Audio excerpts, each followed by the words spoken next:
تھوڑی توجہ رکھیں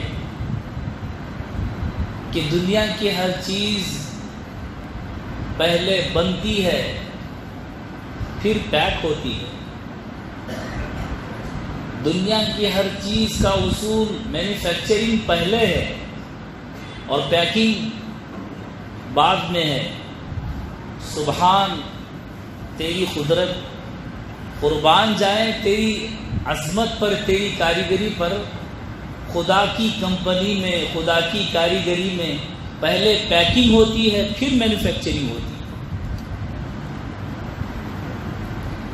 آپ کہیں گے کیسے حضرت؟ آم کو لے لیجئے، پہلے مینوفیکچرنگ ہوئی ہے یا پیکنگ ہوئی ہے؟ آپ دیکھ لیں۔ ایک سیب کو لے لیجئے، پہلے مینوفیکچرنگ ہوئی ہے یا پیکنگ ہوئی ہے؟ دیکھ لیجئے۔ ایک انار کو دیکھ لیجئے، پہلے پیکنگ ہوئی ہے یا مینوفیکچرنگ ہوئی ہے؟ اس کو دیکھ لیجئے۔ دنیا کا یہ اصول ہے کہ پہلے بنتی ہے پھر پیک ہوتی ہے۔ اللہ کی قدرت کا یہ اصول ہے کہ پہلے اس کو پیک کر دیتا ہے پھر اندر ہی اندر اس کو بناتا ہے، اور ایسا شاہکار بناتا ہے۔ ماں کے پیٹ کے 3 اندھیروں کے اندر یہ بالوں والا پلاسٹک کا میٹیریل کہاں سے آ گیا؟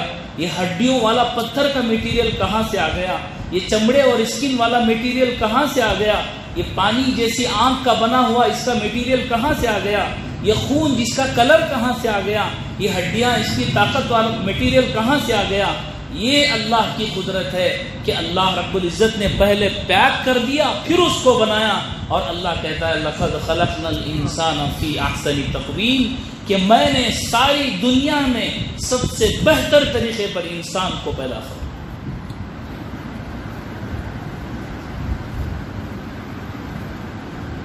سوچتے جاؤ اور کہتے جاؤ۔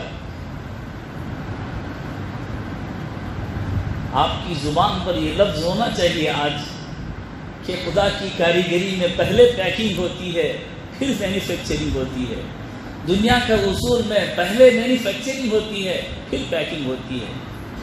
کوئی ایسی کمپنی نہیں کہ پلاسٹک کا ایک ٹکڑا کسی چیز میں ڈال دیا جائے اور باہر سے موبائل بن کر تیار ہو جائے، ایسا نہیں ہے۔ ایک پانی کے قطرے کو اللہ نے ماں کی رحم میں پہنچا دیا اور وہاں سے اس کو ایک شاہکار بنا کر دنیا میں اللہ رب العزت نے اس کو لایا۔ یہ اللہ کی قدرت۔